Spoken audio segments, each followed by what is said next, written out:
Hi, everybody. My name is Dr. Christopher Moertel. I am the Medical Director of Pediatric Neuro-Oncology here at the University of Minnesota, where I'm also Director of the Comprehensive Neurofibromatosis Clinic. Today, I'll be talking about advancements in the understanding and treatment of NF1-associated plexiform neurofibroma. There's been a lot of news about this lately, and it's a good time to get caught up. And as we do this, we'll look at the biology of these tumors, their clinical manifestations, and importantly, emerging therapies. First, so we all start in the same place, let's talk about neurofibromatosis. The diagnostic criteria for neurofibromatosis type 1 were recently revised by an international consensus group. I was honored to be a member of that group. We will review some of these criteria later in this presentation. Neurofibromatosis was first identified as an entity by the German pathologist Friedrich von Recklinghausen. And some of you may have heard of Recklinghausen syndrome, and that's the same disease. He described the disease and named it neurofibromatosis because patients had a number of neurofibromas. In 1990, two teams of scientists identified the NF1 gene. One team was led by NIH Director Francis Collins, and the other was led by Ray White. The NF gene produces a protein called neurofibromin. This regulates the protein or the oncogene that many of you know, RAS.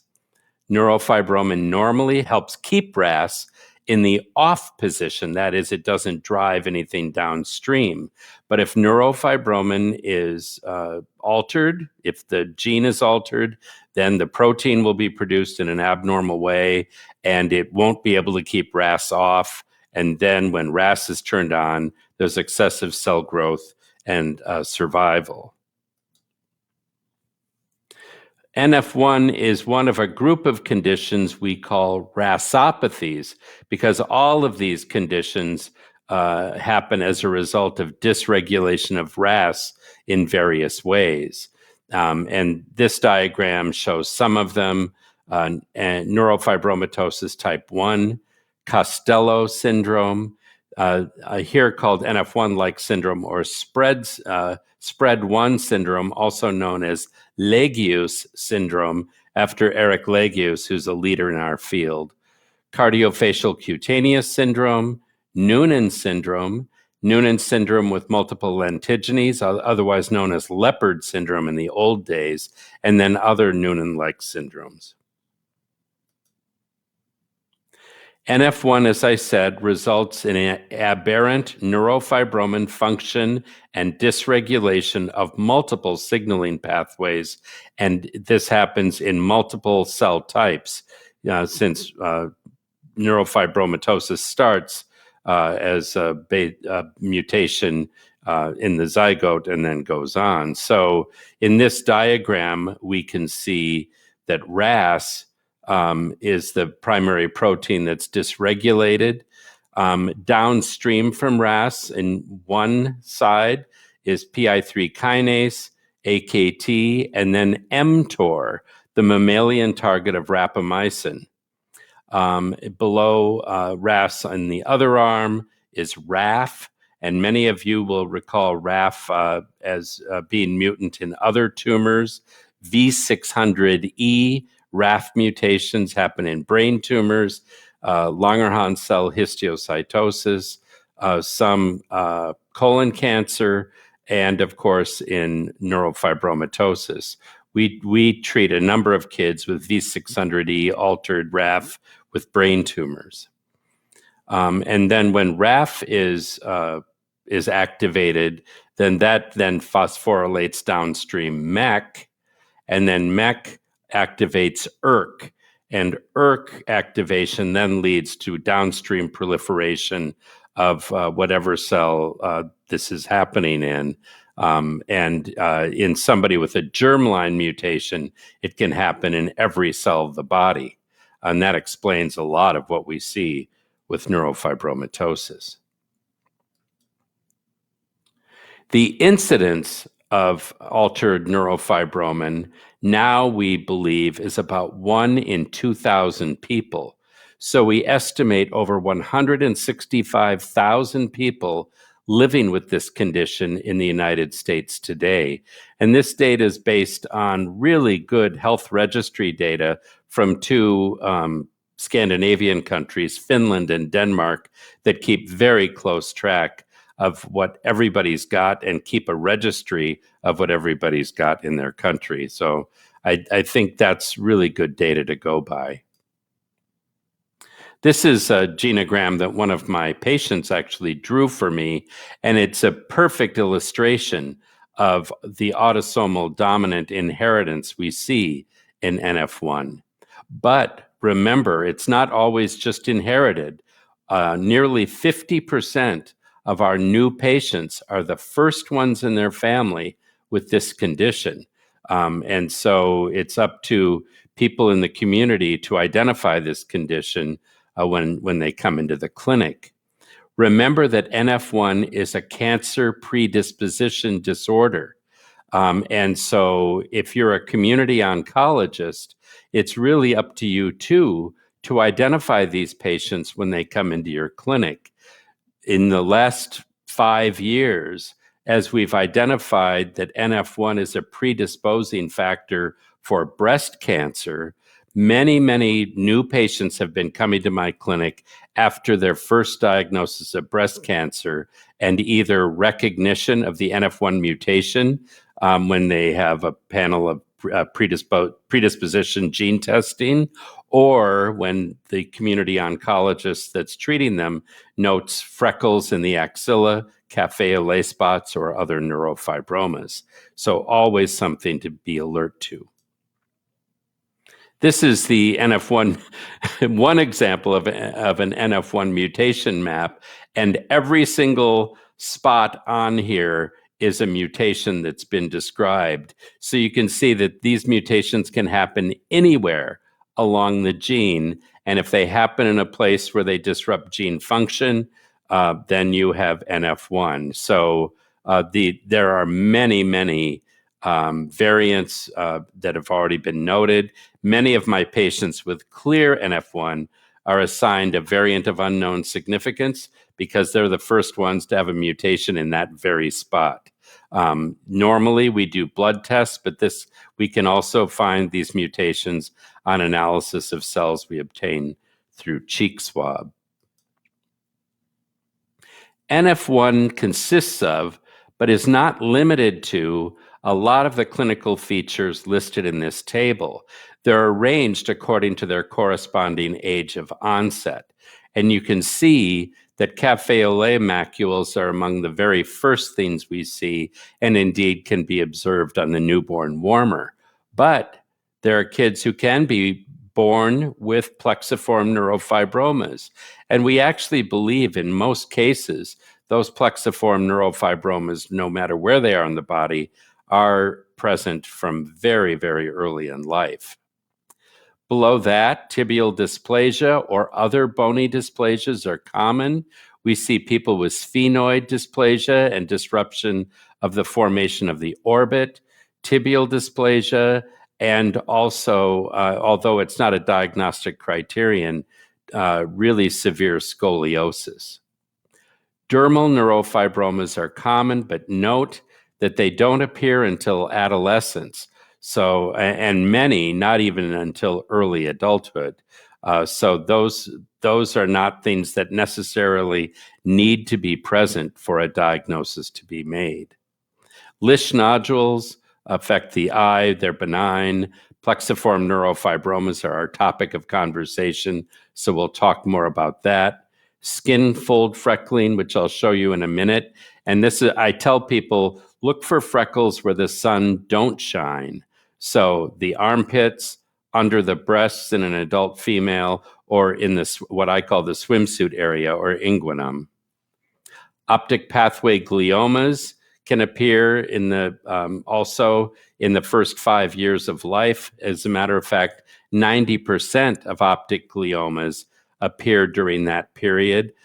Beyond age 5, they become more and more rare, although I definitely have cared for patients who have had optic gliomas who have had their onset in early adulthood or early adolescence. So it's always something to be aware of and to keep our eyes open for.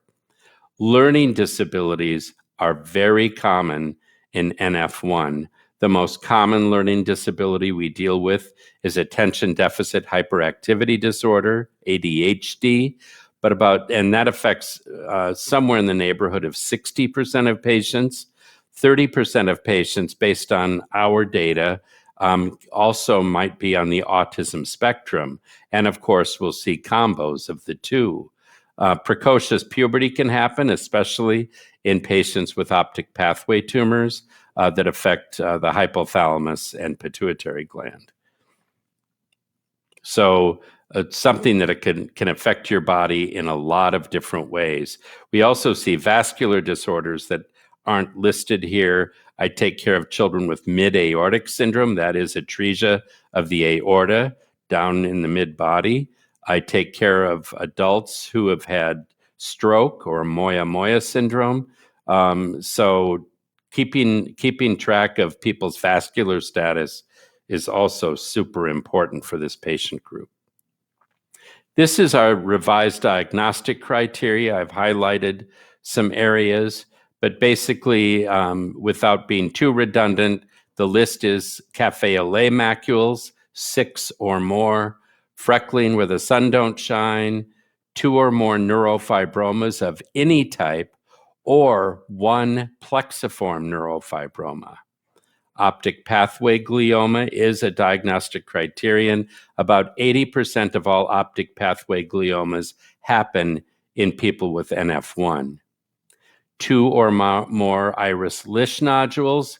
That was one of the old eye diagnostic criteria, but now ophthalmologists need to look a little deeper. And if we see abnormalities of the choroid, that is the back of the eye or retina, defined as bright patchy nodules imaged by optical coherence tomography or OCT or near infrared reflectance, if they see those, then they can make a diagnosis before many other manifestations have appeared.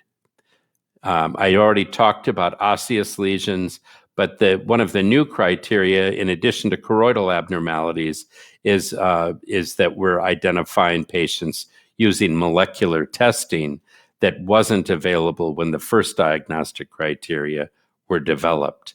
And then finally, of course, a child of a parent who meets the diagnostic criteria merits a diagnosis of NF1 if they have any of these criteria present. This is just an example of some of the things I was talking about. Here's somebody with freckles in their armpit, also known as crow's sign. Here's a young lady. I work in Minnesota, so I have a lot of pale-eyed patients.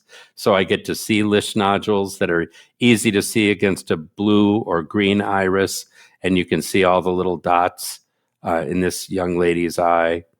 Here are examples of cafe au lait macules, and this patient also does have multiple lentigines or freckles throughout his body.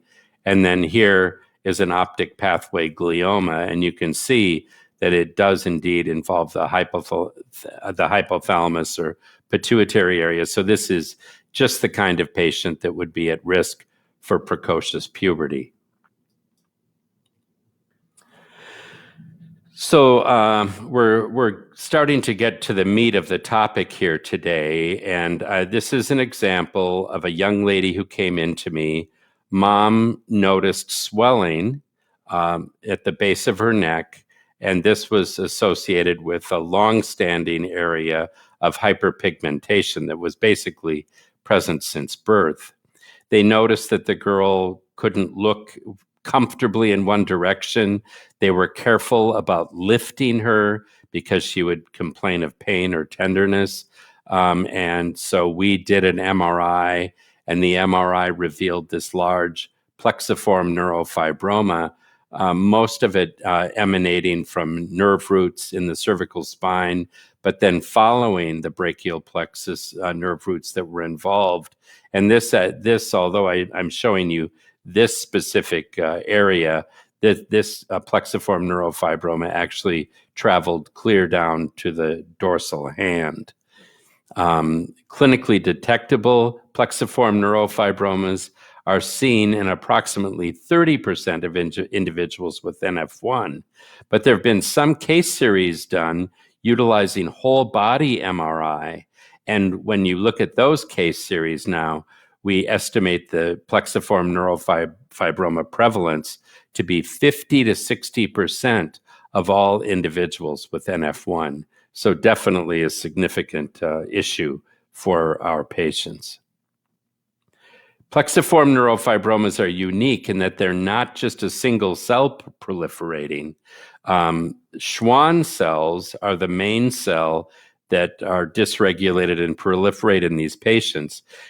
Plexiform neurofibromas, though, should be distinguished from schwannomas. Schwannomas are just Schwann cells that are proliferating. We see that incidentally in some patients, but it's also seen in patients with schwannomatosis, which is a distinct entity, as is NF2 schwannomatosis. NF2 has nothing to do with neurofibromatosis type 1. It's a schwannoma syndrome, and they don't have any of the same manifestations. So Schwann cells, as I noted previously, have increased RAS GPT. They're angiogenic, that is, they attract blood vessels. They're invasive, and they also secrete KIT ligand, which attracts other cells. Specifically, mast cells are recruited by proliferating Schwann cells, and they have abnormal growth properties and RAS signaling also. They secrete TGF-beta and VEGF, and as you all know, mast cells also secrete histamine. Histamine makes you itch, and darned if a lot of these patients don't have itching over their plexiform neurofibromas. Fibroblasts also proliferate, and these can cause abnormal wound healing in the area of the plexiform neurofibroma. And because they've got the same RAS GPT mutation, they continue to proliferate. And fibroblasts, as you know, lay down a matrix of collagen fibers. There's some mucosubstances that are elaborated by these tumors. So some tumors can be very hard and firm, but others can be very boggy because of that mucosubstance in them. There's other perineurial-like cells seen, but just to underline again, these are highly vascular tumors. So if somebody goes in to debulk one of these, they can very frequently find themselves in a heap of trouble because of the amount of bleeding they'll encounter. So surgeons don't like to get into these tumors unless they have a very clear destination with what they're doing. This is an example of some plexiform neurofibromas that can be in very inconvenient areas. In the upper left is a patient with cord compression from multiple spinal plexiform neurofibromas, and the skinny little line down the middle of them is the spinal cord being significantly compressed and causing downstream symptoms and other manifestations. And here we see that something that unfortunately I've encountered a few times, this almost hourglass appearance of the spinal cord because of severe compression. So spinal cord compression is always something we have to think about. And in my clinical experience, it tends to happen more in adulthood. So in patients with NF1, it's something we need to really pay attention to. This patient has a plexiform neurofibroma involving almost their entire leg. And you can see here how it squeezes muscle groups aside. So people with large plexiform neurofibromas like this will complain of weakness. I have a couple patients who tell me that their leg feels very heavy, basically because they're carrying this large mass around with them. And then on the far right is a patient with head and neck involvement that's quite serious. And indeed, in the lower image, we can see that the airway is small and deviated away from the tumor. And so this particular patient has airway problems, and it's a manifestation of these plexiform neurofibromas that we do indeed encounter from time to time. This is a patient who's had multiple surgeries, and after the surgeries, the tumors regrow very frequently. So all these patients have to show for themselves is a bunch of scars while they still have a significant tumor burden. The growth rate of plexiform neurofibromas is interesting. First, we have a definition of progressive disease. If the plexiform neurofibroma volume increases by 20% or more, we define that as progression. So when we're looking at patients to enter on clinical trials with progressive disease who meet that definition, that's how it's done. And you can see based on age, the risk of progression and the speed of progression goes way up. Very young children, the ages of 3 or 5, very frequently have rapidly progressive tumors. Teenagers, their slope is a little less, while once you reach adulthood, although you have growth, the growth is a lot slower. So when you're selecting patients for therapy, you definitely pay more attention to the very young children who may have very rapidly growing tumors. Observing those kids for too long could leave you and them in the soup. Plexiform neurofibromas are one stage in tumors that we see in patients with NF1. And it all starts, and just I'll take you through the progression. It all starts with a patient who has increased S100 stain in their Schwann cells and normal H3K27M methylation. When a plexiform neurofibroma happens, they lose a normal NF1 expression, and they get proliferation of Schwann cells and recruitment of the other cells I told you about. Once you've lost neurofibroma expression, you have increased S100 and decreased normal neurofibromin. A subsequent mutation can then happen in CDKN2A, and when that happens, you get progression to another tumor. And I'm going to pronounce this all for you. You'll figure out why we like to just use the abbreviation. But this stands for atypical neurofibromatous neoplasm of uncertain biologic potential. And basically, once this molecular change happens, then these tumors begin to grow in a different pattern compared to the other plexiform neurofibromas around them. In these tumors now we see decreased S100, decreased phospho-16, and increased nasin, a new protein that happens as a result of this CDKN2A dysregulation. And then finally, with PRC2 loss, this is the polycomb repressor complex, of which H3K27M methylation is a part. If tumors lose methylated H3K27, then growth goes kind of berserk, and then you end up with a malignant peripheral nerve sheath tumor, definitely different from a plexiform neurofibroma. Plexiform neurofibromas usually don't have a lot of local pain, that is pain that wakes you from sleep. Plexiform neurofibromas usually don't cause so much nerve compression that you lose sensation. But in MPNSTs, if you have sensation loss, pain that wakes you from sleep, that is pathological pain, you really need to start thinking about whether this patient has an MPNST and image them appropriately.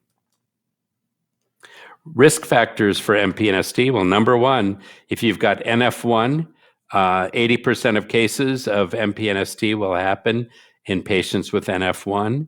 The older you get with NF1, the higher your risk is. There's a lifetime prevalence of about 20%. That is 1 in 5 patients with NF1 may get an MPNST at some time during their life.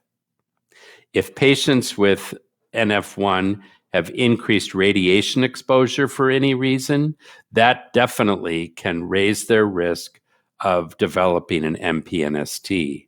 And of course, most MPNSTs arise at the site of a previous plexiform neurofibroma or as a result of further evolution of an ANUP. This is one of my patients who had TBI as conditioning for a bone marrow transplant when she developed paroxysmal nocturnal hemoglobinuria that couldn't be managed medically. And as part of her conditioning, they did give her TBI. And sure enough, within a very short period of time, within a couple months, she developed this very large and pleomorphic malignant peripheral nerve sheath tumor. And ultimately, she died of this disease. It was very sad. And so now I'm religious about making sure that my bone marrow transplant partners know the risk of TBI or any kind of radiation in my patients with NF1. I also bring that to the attention of breast cancer treaters, brain tumor treaters, and others, because once you radiate a patient with NF1, you've kind of set off a time bomb. So let's go back to plexiform neurofibroma and make that our focus going forward. This is actually my patient. He had a large plexiform neurofibroma of the right leg, and this actually extended into his retroperitoneum and his lumbar plexus on the right side. So a very high volume tumor. And you can see in the graph to the right, we have volumetric measurements. When I first met this young man, he had a tumor that measured about a liter in volume. Over time, his tumor continued to grow. These are the clinical trials that he enrolled in at the National Cancer Institute during the time I knew him. This is his untreated period when we noticed that the tumor was not only large, but growing. The first drug that was available to him was tipifarnib. And that's kind of a broad MAP kinase inhibitor. And then he was untreated for a period of time again. Then he had a trial of pirfenidone. Pirfenidone is an anti-fibroblast agent, and we thought that because of the fibroblast constituting the tumor, it might help, but it didn't really slow things down much. PEG interferon worked briefly, but then he developed side effects from the treatment and came off. Then he was treated with thalidomide as an anti-proliferative agent, then imatinib, and you guys know that, and it's been applied because of the KIT ligand that we see in these tumors. Here's sirolimus, then a period of no treatment, and then he started on a MEK inhibitor. The specific phase 1 trial he was enrolled on was for selumetinib, and he was enrolled. His tumor shrank quickly. He had a side effect from the treatment, so the treatment was interrupted. His tumor rebounded. We restarted his treatment at a lower dose, and he has continued to have his tumor shrink, and the discomfort with the tumor has also been helped quite a lot. And this is just to remind you of where we're at now with inhibiting the specific chemical pathways that contribute to plexiform neurofibroma growth. And there's a bunch of drugs here that all of you know. Here's RAF, and there are specific RAF inhibitors. The top two, many of you know, are just specific for the V600E mutation. Tovorafenib, though, is a pan-RAF inhibitor, so can inhibit the pathway right here. Specific MEK inhibitors are all listed. The ones that are used most commonly to treat plexiform neurofibromas today are trametinib, selumetinib, and now mirdametinib. Only mirdametinib and selumetinib are FDA approved, that is, it's on the label for treatment of NF1-associated plexiform neurofibromas. There are ERK inhibitors, but I haven't listed them because they haven't been used actively to treat this particular tumor type. And then on the right side is the PI3 kinase mTOR pathway, and everolimus is familiar to a bunch of you, I'm sure. So the first study that was done to really be a registrational study for a MEK inhibitor was done with selumetinib. And this was the phase 2 SPRINT study. SPRINT enrolled children 2 to 18 years of age with neurofibromatosis type 1 and a symptomatic, inoperable plexiform neurofibroma. Those patients received oral selumetinib twice daily at a dose of 25 milligrams per meter squared body surface area on a continuous dosing schedule, 28-day cycles, 28 days in a row. Volumetric MRI was done on all these patients to assess their clinical or their tumor response. But at the same time, other outcomes were assessed: pain, quality of life, disfigurement, and function. These and all of these assessments were performed at least every 4 cycles. This is a patient who was on the SPRINT study and is actually from the New England Journal article about the same. You'll see that this patient had plexiform neurofibroma very similar to the one I showed you in my patient earlier, involving the brachial plexus and going down his arm, causing swelling in the neck. And then after therapy, his tumor did not grow by 20%, so it wasn't progressive disease, but it shrank by more than 20%. So we did call this responsive disease. And you can see that he had a rapid response, and the lump in his neck went down substantially. So when he gave you a smirk before, and now he's got a broad smile because, and if you look at all this, the volume of his tumor was 1.5 liters. It went down to 1.3 liters. His NRS 11 score was a 3. That's a pain score, as is this one. And both of those pain scores went down. The parent or guardian reported pain went down even more substantially from 3.7 to 0.8.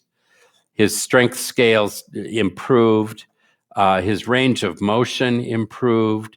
Neck extension improved. So all the things you wanted to see to help him feel better and be better happened. And so along with watching a tumor shrink, this young man definitely had an improvement in his quality of life and overall function. When we look at all patients on this particular trial receiving selumetinib compared to the natural history of the disease, that is progression, we see that the progression-free survival on selumetinib went down to about 85% and seemed to hold there, while the progression-free survival off of the medicine based on the NCI's natural history study was only about 10%. These are all the measurements that were done on typical patients. And basically what I wanted to show you from this plot, this swimmer plot is that there was improvement in the majority of all these factors. No change was there, but very minor, and worsening did happen in some patients, but compared to those that improved, it was a very favorable outcome. Here's the global expression of change in tumor-related complications overall.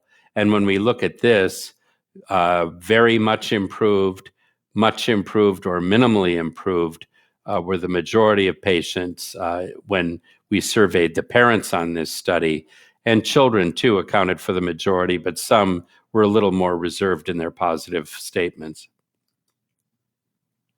So the key findings from the SPRINT study regarding safety, and this safety profile is typical for everyone receiving a MEK inhibitor. There's some GI side effects, including nausea and vomiting. Most of that happens early in therapy and settles down as time goes by. Creatine kinase elevations are very common in patients receiving MEK inhibitors. Most of the time, though, it is not symptomatic. People don't complain of muscle aches and pains like they would if they were taking a statin, for instance. Acneiform rash is seen especially in adolescents and adults. In younger children, we see an eczematous type rash, paronychia or swelling around the nail beds, decreased ejection fraction on echocardiogram definitely happens, but again, most of the time, as noted here, it's asymptomatic. Retinal toxicity has been reported in patients taking MEK inhibitors, but in this study involving just children, they didn't see any, which was great. Nevertheless, because of these side effects, 28% required dose reductions and 10% discontinued treatment. I might add, as long as we're on the topic of skin, another side effect that's seen is loss of pigmentation in the hair. And so, especially in my neck of the woods, where we have a lot of fair-haired kids, it's not unusual for kids with lighter brown hair to go bleach blonde while they're on this therapy. I've had some of my Latino patients have highlights in their hair while they've been on therapy. And I had one young lady who, when it was time to stop her therapy, she didn't want to come off because she loved what it did for her hair. Selumetinib now has an adult experience that's been published. And again, overall, they've had a favorable response to selumetinib therapy. Note that here's the minus 20% in volume. And so there were a number of patients who didn't reach the threshold for responsive disease. And then a few had progression, and then some just were labeled unknown. Overall, if you look at the swimmer plot, time to first response and confirmed response on the swimmer plot, and note, we're all the way out to 70, almost 80 cycles, and there's a substantial number of patients who remained on the medication because they were able to tolerate it well and they were getting positive results. And again, in the adult trial, when we look at pain, we did see a substantial reduction by cycle. Boom, boom, boom, boom. And if we look at pain interference, that is pain as it impacts quality of life, again at baseline, we saw a reduction out to cycle 13. And here's the same global impression of change: very much improved, minimally improved, no change. And at cycle 9 and cycle 13, there was one patient who was minimally worse, and in cycle 13, a patient that was much worse. So if we have to reduce or take breaks, things like that, it certainly might influence how patients respond to these medicines. So we're going to leave selumetinib now, and we're going to look at the newest approved drug, mirdametinib. And before I start that, I just wanted to tell you selumetinib does have FDA on-label approval for treatment of children, that is, people under 18 with inoperable plexiform neurofibroma. It is not approved for adults, and it is not approved for other disease types, other conditions within NF at this point in time. The ReNeu study went one further. They enrolled all patients over 2. So they ended up with 58 adults and 56 children on this study. And this ReNeu study is the largest study done to date treating plexiform neurofibroma with a MEK inhibitor. Mirdametinib is available as a capsule, as is selumetinib, but again, it's distinguished by the fact that there's a dispersible tablet available. So for patients who can't swallow capsules for one reason or another, the dispersible tablet can be put into solution in water or another clear liquid and given that way. The dose is 2 milligrams per meter squared, given twice daily. The maximum dose, maximum of each dose is 4 milligrams. Also, we distinguish mirdametinib by its on-label recommendation, 3 weeks on therapy, 1 week off therapy. So everybody gets a vacation of a week every month. Just like selumetinib now, there's no fasting requirement, so you can feel free to take this medicine with meals. This particular study went on for 24 cycles, or nearly 2 years. And there was a safety follow-up 30 days later, and patients were enrolled on optional long-term follow-up. And interestingly, about 80% of patients opted to continue on long-term follow-up on this study. And again, a safety follow-up is provided for those patients enrolled in the long-term follow-up part 2. The primary endpoint of the ReNeu study was a confirmed overall response. That is, again, 20% reduction in tumor volume on 2 consecutive scans, assessed by a blinded independent central review. The secondary endpoints included duration of response and patient-reported outcomes, or PROs, from baseline to cycle 13. And that included pain, as measured by the NRS-11, and health-related quality of life, as measured by the PEDS-QL. And the PEDS-QL can be used in adults, too. Safety and tolerability, of course, was important, and we'll be reviewing those side effects just like we did for selumetinib. So the mirdametinib safety profile, any treatment-related adverse event, that happened in 98% of patients. They had some kind of medication-related side effect. Only 16% of patients, that is 9 out of the 58, had a grade 3 or greater treatment-related adverse effect. In children, 95% had a TRAE of any grade, and 25% did have grade 3 or more side effects. And again, this looks very similar to selumetinib, doesn't it? Acneiform dermatitis, diarrhea, nausea, vomiting, fatigue, ejection fraction decrease, creatine phosphokinase increase, and paronychia. So you can see that the safety profile is almost identical. There was 1 death due to COVID-19 in an adult, and yeah, unfortunately, we ran this study during the COVID-19 epidemic, and there was 1 death at that time. We did have 1 patient with a serious treatment-related adverse event on the adult side. That patient was on birth control pills, received the COVID-19 vaccine, and then had retinal artery occlusion that caused vision issues. The drug was stopped, and over time, she's continued to improve.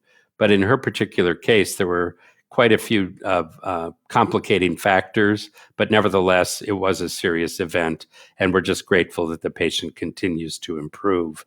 No serious events in the children.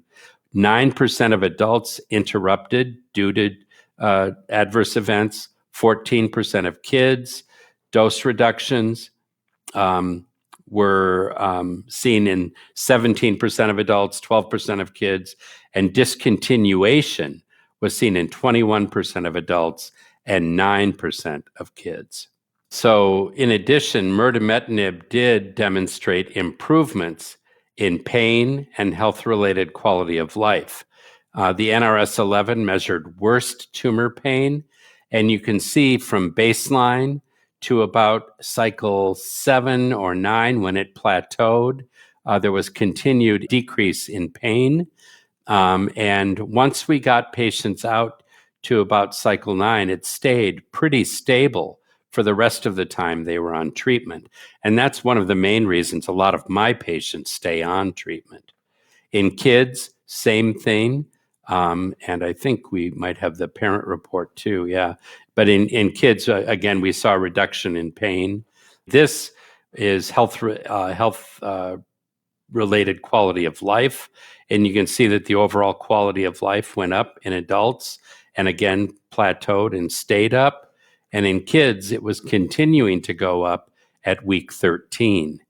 So we're very happy about that impact. You know, my main goal as a practitioner is not to shrink the plexiform neurofibroma as much as it is to improve my patient's quality of life. So this was very gratifying data for me. This is the shrinkage. I just told you I don't care that much about it, but here it is. So this is a waterfall plot looking at adults, and you can see we're all the way out to cycle 44 in some of these patients, but this lists the cycle at which the patient had their best tumor volume change. Some had their best change as early as cycle 5. Others didn't have their best change until cycle 44. And remember, cycle 28 is where the trial ended. So patients in long-term follow-up achieved their best tumor volume response after the trial was over, and they continued on long-term follow-up. This is the example of a patient who had, again, brachial plexus involvement and a large tumor causing discomfort in the axilla. And this patient had a volume change by cycle 36, again, in long-term follow-up of 79% reduction. The confirmed overall response rate in adults, that is based on the 20% reduction, was 41%. But again, 2 additional adults achieved a confirmed PR in the long-term follow-up phase, so higher than 41%, which is great. The median best change in tumor volume was 40%, which is a pretty substantial change and nice to see. And 62% of adults with a confirmed objective response achieved a greater than 50% tumor volume reduction. That's really something in this condition to see that. The median duration of therapy was 22 months. The median time to onset of response was 7.8 months, and the median duration of response has not been reached. When we look at the kids, again, this is the waterfall plot, and remember, a lot of younger kids will have rapidly progressive disease.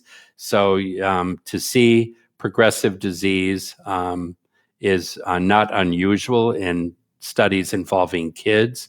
Here's the partial response at 20%. We saw a lot of kids have very deep responses on this trial. The confirmed overall response rate in children was 52%, and again, an additional child achieved a confirmed PR in the long-term follow-up phase. The median best change for kids was 42%. 52% of kids with an objective response achieved a tumor volume reduction by half. The median duration of therapy was 22 months. The median time to response, that is measurable tumor response, was 8 months, and the median duration of response has not been reached. I just want to remind you that the median time to response here is 8 months, but remember, we saw response to pain and response vis-a-vis quality of life much earlier than that. So you can get early signals of response just from talking to the patient. This is an example of one of my patients. This is a 12-year-old boy who is diagnosed with NF1 as an infant. At age 9, he began to have difficulty walking. He wanted to play sports. This was a very sports-oriented family, but he really couldn't run because of the pain. He had significant interference with day-to-day activities because of it. He was very fidgety in his seat at school because of that discomfort.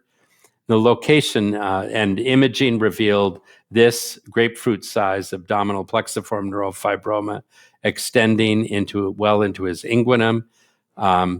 During therapy, he did have a moderate rash early, which we controlled. He had moderate diarrhea, which he doesn't have anymore. He has mild headaches. When he's off of therapy during that vacation period, even though he's not taking the drug, he starts to get headaches. So it's something to keep in mind for your patients who might have new complaints emerge during that period and the need for sometimes helping them with symptoms during their vacation week, which is interesting. But the patient did meet the primary endpoint and had a best overall change in his tumor volume of 50%. He experienced a reduction in his plexiform neurofibroma volume and related symptoms. He is better academically. He's better socializing with his peers. And guess what? He's participating in sports very successfully. And so a very gratifying outcome. This is an adult who came to me at age 69. He'd been in my clinic for some time. He was diagnosed with NF1 early in life. And in the couple years that I'd known him, he started to develop severe right ear and neck pain. He had a past history of squamous cell carcinoma and a past history of stroke, which is familial. But when we started him on mirdametinib, his pain resolved within 6 weeks. His course was complicated because he had had such severe skin exposure early in life. We continued to manage him for new squamous cell carcinomas, and he did have a repeat stroke during therapy, but has fully recovered now. We did take him off of the medicine at the time he had the stroke, and after a year off therapy, he redeveloped pain and was started back on a MEK inhibitor for pain management. We do have more to do with MEK inhibitors, and I've already told you there are a lot of manifestations of NF1. So paying attention to GISTs, which definitely happen in excess in patients with NF1, paying attention to ANUBs and what they might turn into. Of course, paying attention to MPNST, which currently has no cure for unresectable disease, and other possible conditions that you would encounter like pheochromocytoma or breast cancer. Women with NF1 have a breast cancer risk 5 times the general population before age 50. So we start to screen them actually at age 30. And then after age 50, they have a persistent higher risk of 3.5x compared to the general population. And so looking at the breast cancer screening paradigms and treatment paradigms, they kind of go out the window with this particular patient group. And I think that's all I've got to say. Thank you very much for your attention.